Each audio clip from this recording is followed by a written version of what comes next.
প্রথমে আমি সবাইকে ধন্যবাদ জানাচ্ছি। যেমনটা আপনারা জানেন, এবছর ত্রিপুরা মধ্যশিক্ষা পর্ষদ পরিচালিত মাধ্যমিক এবং উচ্চ মাধ্যমিকের পরীক্ষা আগামী 24শে ফেব্রুয়ারি থেকে শুরু হবে। তো এই সংক্রান্ত আজ মধ্যশিক্ষা পর্ষদ থেকে একটি নোটিশ আমরা ইস্যু করেছি ফর্ম ফিল আপের বিষয় নিয়ে। তো এবার মাধ্যমিক এবং উচ্চ মাধ্যমিকের ফর্ম ফিল আপ শুরু হবে 10শে জানুয়ারি থেকে আর চলবে 31শে জানুয়ারি পর্যন্ত। 31শে জানুয়ারি বিকাল 5টা পর্যন্ত ওয়েবসাইট খোলা থাকবে। এর মধ্যে স্কুল তার ডাটা এন্ট্রি করবে। আর প্রথমত এই ফর্ম ফিল আপ করার আগে এখন প্রি বোর্ডের পরীক্ষা শেষ হয়ে গেছে। তারপর প্রি বোর্ডের শেষ হয়ে গেলে রেজাল্ট হবে, তার ইন্টারনাল অ্যাসেসমেন্ট হিসেব করবে স্কুলগুলো, প্রত্যেকটা স্টুডেন্টের এই সমস্ত কাজগুলি এখন করবে। করে প্রত্যেক স্টুডেন্ট মাধ্যমিকের ক্ষেত্রে 1M ফর্ম ফিল আপ করতে হবে, আর এইচএসের ক্ষেত্রে 1H ফর্ম ফিল আপ করতে হবে। ওটা নির্দিষ্ট ফর্ম দেওয়া আছে স্কুলে, জানি ওরা। ফর্ম ফিল আপ করে স্কুল সেগুলো কালেকশন করে রাখবে। ওই ফর্মের ভিত্তিতেই 10শে জানুয়ারি থেকে অনলাইনে ডাটা এন্ট্রি করবে। তো এর মধ্যে আমাদের প্র্যাকটিক্যাল পরীক্ষা শেষ হয়ে গেছে। নভেম্বরের 15 তারিখ থেকে শুরু হয়েছিল, ডিসেম্বরের 5 তারিখ পর্যন্ত প্র্যাকটিক্যাল হয়েছে। ওই প্র্যাকটিক্যালের মার্কস বা প্রি বোর্ড পরীক্ষার পরে স্কুল যেভাবে মূল্যায়ন করে সেভাবে ইন্টারনাল অ্যাসেসমেন্টগুলির মধ্যে যে মার্কস দেওয়া হবে সেই মার্কসগুলো এন্ট্রি করবে নির্দিষ্ট জায়গায় সাবজেক্ট ওয়াইজ।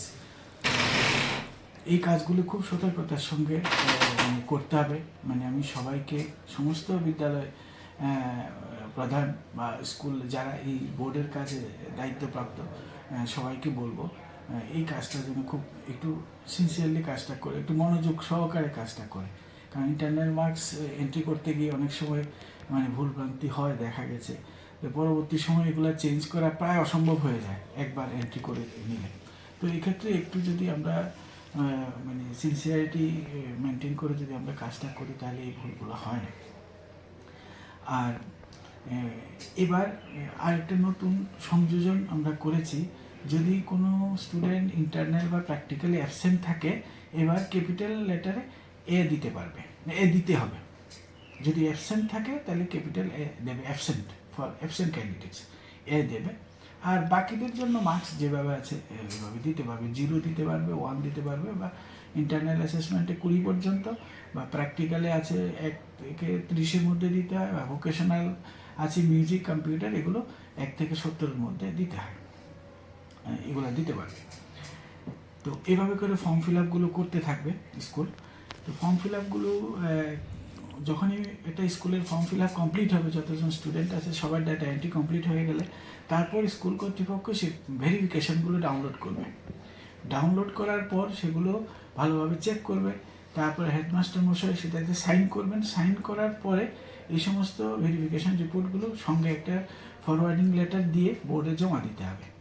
সেটা আমরা যেহেতু 31শে জানুয়ারি লাস্ট ডেট ধরছি ফর্ম ফিল আপের, সেই জন্য আমি বলছি যে 1 তারিখ বিকাল 5টার মধ্যে আমাকে এই সমস্ত ভেরিফিকেশানগুলো জমা দিয়ে যেতে হবে। কারণ এগুলোর বেসিসে কোনো দরকার হলে আমাকে সেগুলো রেফারেন্স হিসেবে দেখতে হতে পারে ডেটাবেস ফাইনাল করার ক্ষেত্রে।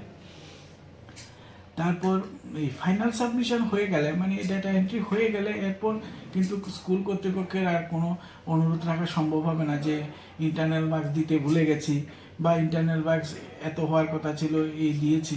এগুলো প্রায় শোনা যেত আগে। এখন যেহেতু সেটা অনলাইন সিস্টেমে হয়ে গেছে, একবার দিয়ে দিলে সেটা কারেকশন করা কিন্তু মুশকিল হয়ে যাবে, এটা অসম্ভব ব্যাপার। তো এই জায়গাটাও লক্ষ্য রাখতে হবে স্কুল কর্তৃপক্ষকে। আর এভাবে করে এন্ট্রি করবে। আর কন্টিনিউ কম্পার্টমেন্টাল, এক্সটার্নাল বা সিঙ্গেল সাবজেক্ট ইমপ্রুভমেন্ট, এই সমস্ত ক্যান্ডিডেটদের ক্ষেত্রে এগুলো ফর্ম ফিল আপ দুটো ফেজে অলরেডি করা হয়ে গেছে।